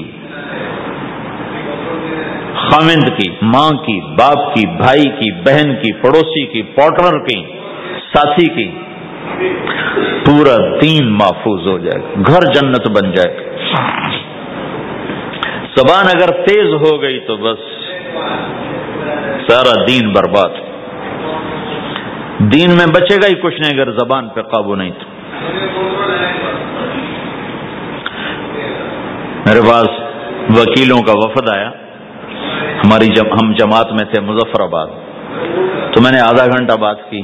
کہا جی آپ کی بہت نصیحتیں سنی ہیں، آخر میں کوئی ایک نصیحت کر دیں. تو میں نے کہا یہ کہ نہیں یہ نہیں کوئی اور نصیحت کرے. یہ بڑا مشکل کا، ایک تو یہی ہے کہ اسے قابو میں رکھو. ایک میٹھا بول دلوں کو خرید لیتا ہے اور ایک کڑوا بول زندگی میں زہر گھول دیتا ہے. میں اور آپ کیا حیثیت رکھتے ہیں؟ میرے نبی کی خدمت میں پیش ہوئے ابو سفیان بن حارث اور عبداللہ بن ابی امیہ، ایک پھوپھی کا بیٹا ایک تایا کا بیٹا. ابو سفیان تایا کا بیٹے، عبداللہ بن ابی امیہ پھوپھی کے بیٹے. ہم آئے ہیں، اندر اطلاع بھجوائی، توبہ کرنے آئے ہیں، مسلمان ہونا چاہتے ہیں. تو آپ نے فرمایا مجھے ان کے اسلام کی کوئی ضرورت نہیں ہے، میں ان کو بیعت نہیں کروں گا. انہوں نے مجھے بڑا دکھ دیا ہوا ہے. طائف والوں سے زیادہ تھا، طائف والوں نے تو پتھر مار مار لہولوہان کر دیا تھا. حضرت عائشہ نے پوچھا یا رسول اللہ سب سے زیادہ آپ نے دکھ کہاں دیکھا؟ کہا طائف کی وادی میں. لیکن جب وہ پتھر مارنے والے مدینے میں آئے تو آپ نے ان کا استقبال کیا. اب ایک پھوپھی کا بیٹا ہے، ایک تایا کا بیٹا، آپ کا نہیں، میں نہیں ملوں گا. کیوں؟ کہ ایک میرے بارے میں شعر کہا کرتا تھا اور میری برائی بیان کرتا تھا اشعار میں، اور ایک عبداللہ نے ابو سفیان میرے بارے میں شعر کہتا تھا. پتھر نہیں مارا، زبان کا غلط استعمال. اور عبداللہ بن ابی امیہ نے مجھے حرم میں کہا تھا آسمان پہ چڑھ جا، 4 فرشتے لے کر آ، ان کے ہاتھ میں پیپر ہو، اس پر اللہ کی مہر ہو اور اللہ کی طرف سے لکھا ہو کہ محمد میرا رسول ہے، تو پھر بھی میں تیری نہیں مانوں گا.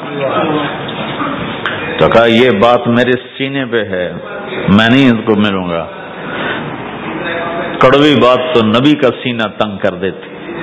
تم بیوی سے بولو گے یا بیوی خامن سے بولے گی، یا بچے سے بولو گے بچہ آپ سے بولے گا، یا ماں باپ سے بولو گے ماں باپ آپ سے بولیں گے، بھائی سے بولو گے، ساتھی سے بولو، کیا حال ہوگا؟ کیا پیچھے بچے گا؟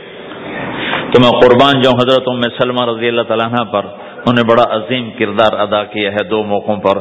اس میں سے ایک موقع یہ ہے، انہوں نے کہا یا رسول اللہ ایک آپ کی پھوپھی کا بیٹا، ایک آپ کے تایا کا بیٹا، آپ تو دشمنوں کو معاف کر دیتے ہیں، یہ تو آپ کے اپنے ہیں، آپ معاف کر دیں ورنہ وہ ہلاک ہو جائیں گے.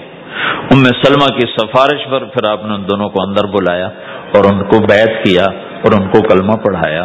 زبان کا غلط بول کہاں تک اثر کرتا ہے. تو یہ میری آخری بات ہے، اپنی زبانوں پہ قابو. ہم انسان ہیں، ہو جائے گا، جب ہو جائے تو پھر معافی مانگو، معافی مانگو. نکاح ہے ہاں، جب ہو جائے معافی مانگو. میٹھے بول کے عادی بناؤ کہ کسی کے ساتھ میٹھا بول دینا بھی صدقہ ہے.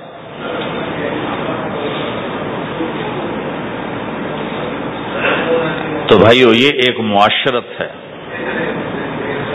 ہمارے یہاں پاکستان میں نا بسوں کے پیچھے بڑے عجیب عجیب لکھے ہوتے ہیں جملے. تو میری زندگی سڑکوں پہ ہی گزری ہے، تو میں نے اس کا ایک وہ بنایا ہے اسکیچ. ایک دفعہ میں ایک بس کے پیچھے جا رہا تھا تو اس کے پیچھے ایک جملہ لکھا تھا جو مجھے بڑا پسند آیا، تو پھر میں پچھلا بھی سنا دیتا ہوں، وہ بھی سنا دیتا ہوں. نئی بس کے اوپر لکھا ہوتا ہے ویکھ ٹور چکوری دی. چکور ایک پرندہ بڑے نخرے سے چلتا ہے، تو نئی بس کے پیچھے لکھا تھا مجھے دیکھو میں چکور کی طرح چل رہی ہوں. جب ذرا پرانی ہوتی ہے تو اس کے پیچھے لکھا ہوتا ہے ہارن دے کر پاس کریں. جب زیادہ پرانی ہو تو پھر اس کے پیچھے لکھا ہوتا ہے یا پاس کر یا برداشت کر. اور زیادہ پرانی ہو تو اس کے پیچھے لکھا ہوتا ہے نہ چھیڑ ملنگانو. ملنگ سمجھتے ہو؟ نہ چھیڑ ملنگانو. یہ ایسے جملے لکھے ہوتے. کہیں وہ رنگ روغن ہو کے دوبارہ آ جائے سڑک پر تو لکھو تو وقت نے ایک بار پھر دلہن بنا دیا. تو ایک دفعہ میں ایک بس کے پیچھے جا رہا تھا تو میں وہ ایسے ہی نظر تو پڑی جاتی ہے، وہ پھر پڑھا بھی جاتا ہے. تو ایک بس کے پیچھے ایک جملہ لکھا تھا، میرے جو 1.25 گھنٹے کا جو میں مضمون بیان کر اس کا خلاصہ لکھا تھا، دل برائے فروخت، بڑا دل برائے فروخت، اور نیچے لکھا تھا قیمت ایک میٹھا بول. ایک میٹھا بول. ایک بول سے بیوی کا دل خرید لو، ایک بول سے بیوی خامند کا دل خرید لے، ایک بول سے بہو ساس کا دل خرید لے، ایک بول سے ساس بہو کا دل خرید لے، ایک بول سے بھائی بھائی کا دل خرید لے، ایک بول سے ماں باپ اولاد کا دل خرید لے، ایک بول سے اولاد ماں باپ کا دل خرید لے، ایک بول سے تم دشمن کا دل خرید لو. یہ زبان کا میٹھا بول ہے، یہ کرو گے تو اللہ تمہیں چمکائے گا. تو بھائیو یہ بھی دین ہے، اور بہت بڑا دین ہے. اور دکھ درد کی بات یہ ہے، نہ یہ بتایا جاتا ہے نہ یہ سکھایا جاتا. زیادہ زور عبادات پر ہی ہے. حسن جو پیدا ہوتا ہے وہ میک اپ سے پیدا ہوتا ہے. ہمارے دین کا جو میک اپ ہے وہ اچھے اخلاق ہیں، وہ یہ زندگی ہے جس کو میں نے تھوڑا سا آپ کے سامنے نمونہ پیش کرنے کی کوشش کی ہے کہ ایک دوسرے کے لیے راحت بنو، ایک دوسرے کے لیے خیر کا ذریعہ بنو، ایک دوسرے کی کڑوی کسیلی برداشت کرنا سیکھو، سہ جاؤ، پی جاؤ. تو انشاءاللہ نیت کرتے ہو سارے بھائی؟ کرو گے نا انشاءاللہ؟ لو نہیں بولو. تو کل میں نے آپ سے عرض کیا تھا کہ 2 کام آپ تھوڑا سا مجمع مستقل کر لو. ایک جمعرات کو مرکز میں آیا کرو، ایک 3 دن مہینے کے لگایا کرو، اور ایک اس کے ساتھ اور عرض کر دوں، جس دن تمہارا گشت ہو اپنے گشت میں شرکت کیا کرو. تو انشاءاللہ یہ جو باتیں میں نے آپ سے کہی ہیں یہ آہستہ آہستہ ساری قابو میں آ جائیں گی.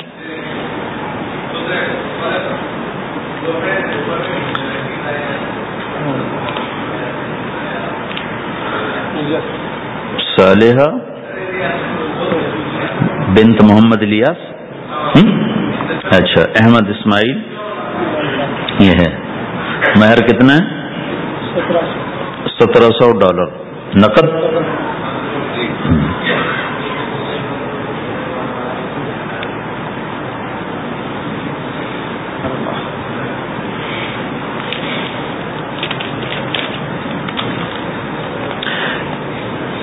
میں نکاح سے پہلے جو باتیں کیا کرتا ہوں آج وہ ساری تقریباً میں نے آپ کے سامنے پیش کر دی ہیں کہ کسی بھی گھر کو اگر خوش باش، کوئی گھر یہ چاہے کہ ہم خوش باش رہیں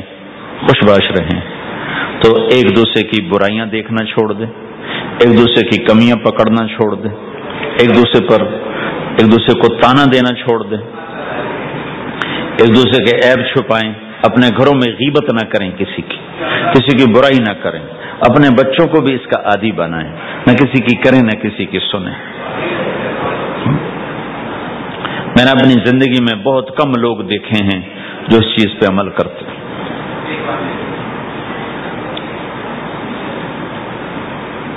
تو انشاءاللہ آپ کے گھر میں رونق رہے گی. جی بھائی تم ہو احمد؟ اچھا مجھے فیس کیا دو گے؟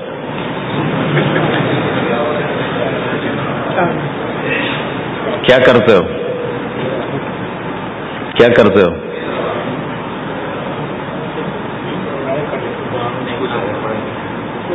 کام کرتا ہے. 4 مہینے لگاؤ گے تبلیغ میں؟ اچھا یہی فیس ہے میری، 4 مہینے تبلیغ میں لگا دوں. اعوذ باللہ من الشیطان الرجیم، بسم اللہ الرحمن الرحیم. یا ایھا الناس انا خلقناکم من ذکر وانثی وجعلناکم شعوبا وقبائل لتعارفوا ان اکرمکم عند اللہ اتقاکم. وقال النبی صلی اللہ علیہ وسلم اعظم النکاح برکۃ ایسرہ معونہ او کما قال. جی بھائی صالحہ بنت محمد الیاس کو 1700 امریکی ڈالر مہر معجل کے عوض تمہارے نکاح میں دیا، قبول کیا؟ اللہ جزائے خیر عطا فرمائے۔ درود شریف پڑھو بھائی۔ اللهم لك الحمد كما انت اهله فصل على محمد كما انت اهله وفعل بنا ما انت اهله انك اهل التقوى واهل المغفرة ربنا آتنا في الدنيا حسنة وفي الآخرة حسنة وقنا عذاب النار اللهم إنا نسألك الهدى والتقى والعفاف والغنى۔ یا اللہ یہ چھوٹا سا مجمع تیرے ماننے والوں کا، تیرے حبیب کی امت کا دور دراز دیش میں ہے، یا اللہ ان کی نسلوں کی حفاظت فرما، انہیں ضائع ہونے سے بچا، گم ہو جانے سے بچا، باہر کے گندے ماحول سے حفاظت فرما، باہر کی غلاظت سے محفوظ فرما، اچھا مسلمان بنا، اچھا شہری بنا، ہر روپ میں خوبصورت انسانیت کا پیکر بنا، ہر روپ میں یا اللہ عالی اخلاق والا بنا۔ یا اللہ ہم سب سے راضی ہو جا اور پوری امت سے راضی ہو جا۔ جن گناہوں کی وجہ سے تو ناراض ہوا اور امت کا سفینہ ڈوبا، وہ گناہ معاف کر دے، معاف کر دے، معاف کر دے۔ اے اللہ پوری انسانیت کو ایمان کے نور سے روشن فرما دے۔ یا اللہ پوری دنیا کے بسنے والوں کو اپنا تعلق عطا فرما دے۔ یا اللہ کلمہ گو کلمہ پڑھنے والوں کو اپنی رضا والی زندگی عطا فرما دے۔ یا اللہ تو ہمارا مالک ہے، ہم تیرے بندے ہیں، تو نے سمجھایا ہم کوئی نہ سمجھے، تو نے روکا ہم کوئی نہ روکے۔ یا اللہ یا اللہ آج تیری بارگاہ میں توبہ کرتے ہیں، ہماری توبہ قبول فرما لے، قبول فرما لے۔ یا اللہ تیرے ہی فضل سے یہ مسجدیں بنی، تیرے ہی فضل سے یہ آباد ہوئیں۔ یا اللہ تو یا اللہ ہم سے راضی ہو جا، ہم تیرے غصے کو سہ نہیں سکتے، برداشت نہیں کر سکتے۔ میرے مولا ہم سے تو دنیا کی آگ نہیں سہی جاتی، جہنم کی آگ برداشت کون کرے گا؟ یا اللہ میرے آقا ہمیں تو دنیا کی پولیس پکڑے تو ہم یا اللہ پریشان ہوتے ہیں، یا اللہ اگر جہنم کے فرشتوں نے پکڑ لیا تو ہمارا کیا بنے گا میرے مولا؟ یا اللہ جب تو میدان معاشر میں یہ صدا لگائے گا وَامْتَازُوا الْيَوْمَ أَيُّهَا الْمُجْرِمُونَ، آج مجرموں کو الگ کر دو۔ یا اللہ ہمیں مجرموں میں دھکا نہ دے دینا۔ اے کریم آقا تیری عزت کی قسم زندگی میں جھولی میں کچھ عمل نہیں، خالی ہاتھ ہیں اور جھولی بھی پھٹی ہوئی ہے، کشکول بھی ٹوٹا ہوا ہے۔ یا اللہ پریشان ہیں کہ حشر کے میدان میں تیرا سامنا کیسے کریں گے میرے مولا، جب تیرے بڑے بڑے نیک بندے، بڑی بڑی نیک بندیاں، بڑے بڑے عمل لے کر آئیں گے، ہم کدھر کھڑے ہوں گے؟ یا اللہ نہ چھپنے کی جگہ ہے، نہ بھاگنے کی جگہ ہے، نہ کہیں دائیں بائیں ہونے کی جگہ ہے، پھر تیرے نبی کا سامنا بھی ہونا ہے، ہم ان کو منہ کیا دکھائیں گے میرے مولا؟ اے کریم آقا شرم ہی شرم ہے۔ یا اللہ مہربانی فرما دے، اس دن تو ہمارے ساتھ ستاری کا معاملہ فرما دے۔ یا اللہ ہمارے پاس اور کچھ نہیں ہے، ایک نسبت ہے اور تو نسبتوں کا قدردان ہے۔ تیرے نبی نے فرمایا تھا میرا جی چاہتا ہے میں اپنے بھائیوں کو دیکھوں، تو صحابہ نے عرض کی ہم آپ کے بھائی ہیں۔ تیرے نبی نے فرمایا تھا تم میرے بھائی نہیں ہو، میرے بھائی وہ ہیں جو مجھے دیکھے بغیر میرا کلمہ پڑھیں گے۔ یا اللہ اور تو کچھ نہیں ہے، تیرے نبی کو نہیں دیکھا، تیرے قرآن کو اترتے نہیں دیکھا، تیرے فرشتوں کو اترتے نہیں دیکھا، ہمیں تو چاروں طرف ننگی ننگ دیکھا ہے، اوریانی ہے، فحاشی ہی فحاشی ہے، ہر طرف میرے آقا گند ہی گند ہے۔ ایک قدم آگے چلتے ہیں 10 قدم پیچھے جا گرتے ہیں، صبح توبہ کرتے ہیں شام کو ٹوٹ جاتی ہے، شام کو کرتے ہیں صبح ٹوٹ جاتی ہے۔ میرے آقا باہر کا اندھیرا تو تیرے سامنے ہی ہے، کس طرح تیرے حکم ٹوٹ رہے ہیں، کس طرح میرے مولا تیرے دین میرے آقا قربان جاؤں تیرے حلم پر، تیرے درگزر پر میرے آقا، تو کتنا حلیم ہے۔ یا اللہ ہم تو اپنی اولاد کو دھکے دے کے باہر نکال دیں اگر وہ ہماری نہ مانے، تو کتنے حلم والا ہے۔ یا اللہ تیری دھرتی کو ہم نے گناہوں سے بھر دیا اور تو ہمیں مہلت دیتا رہا، تیرے پانی کہتے رہے اجازت دے ہم چڑھ جائیں، تو انہیں روکتا رہا۔ تیری زمین کہتی رہی اجازت دے میں پھٹ جاؤں، تو اسے روکتا رہا۔ تیرے فرشتے کہتے رہے اجازت دے ہم اتر جائیں، تو انہیں روکتا رہا۔ تو ہماری توبہ کا انتظار کرتا رہا۔ تو آج ہم بھی آ گئے ہیں تیرے در پہ توبہ کرنے، یا اللہ تو بھی اپنی رحمت کی باہیں پھیلا دے میرے مولا، تو بھی کہہ دے اے میرے بندو مرحبا، تو بھی آج اعلان کر دے جاؤ میں نے معاف کر دیا۔ آج تو ایک دفعہ کہہ ہی دے یا اللہ، تو نے کہہ دیا ہوگا، تو نے یقیناً کہہ دیا ہوگا کہ جاؤ میں نے معاف کر دیا۔ اے کریم آقا، او ہمارے اللہ، اے محمد مصطفیٰ کے اللہ، اے ذوالجلال والاکرام اللہ، ہم سے تیری جہنم برداشت نہ ہوگی، ہم سے قبر کے اندھیرے برداشت نہ ہوں گے، ہم سے قبر کے سام بچھو سہے نہ جائیں گے۔ یا اللہ آج کہہ دے میں نے معاف کر دیا، آج کہہ دے، جبریل کو کہہ دے، آسمانوں میں اعلان فرما دے، یہ چھوٹا سا تیرے ماننے والوں کا مجمع، ان کے چھوٹے سے لے کر بڑے تک کو سب کو آج اعلان کر دے کہ جاؤ میں نے معاف کر دیا۔ ہمیں ایک دفعہ محبت سے دیکھ لے، عرشوں کے پردے ہٹا دے، آسمان کی تانے ہٹا دے، اور ہمیں محبت سے دیکھ، جیسے ماں بچے کو پیار سے دیکھتی ہے تو بچے کا دل باغ باغ ہو جاتا ہے، اس کا دل بڑا ہو جاتا ہے۔ یا اللہ جب وہ باہیں پھیلاتی ہے تو بچہ دوڑ کے ماں کی گود میں گرتا ہے۔ اے آقا اپنی رحمت کی باہیں پھیلا دے، اپنی رحمت کی چادر پھیلا دے، ہمیں اپنے اندر چھپا لے، اپنی رحمت کی چادر میں چھپا لے۔ یا اللہ ہم دکھوں کے مارے ہوئے، جیسے بچہ دکھی ہو کر ماں کی گود میں گرتا ہے اور رو رو کے اسے اپنے دکھڑے سناتا ہے، میرے آقا تیرے محبوب کی امت کا غم ہم تجھے سناتے ہیں، تو ہمارے حال پہ رحم فرما دے۔ یا اللہ دنیا بھی گئی، آخرت بھی جا رہی ہے، اے کریم آقا ہم سے راضی ہو جا، راضی ہو جا، ہو جانا یا اللہ، ہو جانا یا اللہ۔ تو کہہ دے میں ہو گیا ہوں، کہہ دے میں ہو گیا ہوں، یہ مجمع اٹھنے سے پہلے بخشا جا چکا ہو، معاف کیا جا چکا ہو، درگزر کیا جا چکا ہو، تو نے کر دیا ہوگا میرے آقا، تو نے کر دیا ہوگا میرے آقا، تو ہم سب سے راضی ہو جا یا اللہ، راضی ہو جا۔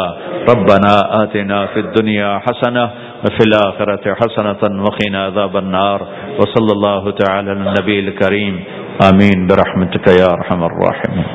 السلام علیکم ورحمۃ اللہ وبرکاتہ۔ جی کیا ابھی طے نہیں ہے؟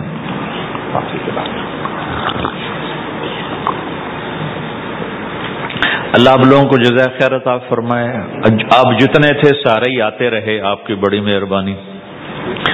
اللہ نے رزق مقدر میں لکھا تو پھر بھی ملاقات ہو جائے گی، ابھی تو ایک دو دن کے بعد انشاءاللہ واپسی ہے۔ السلام علیکم ورحمۃ اللہ وبرکاتہ۔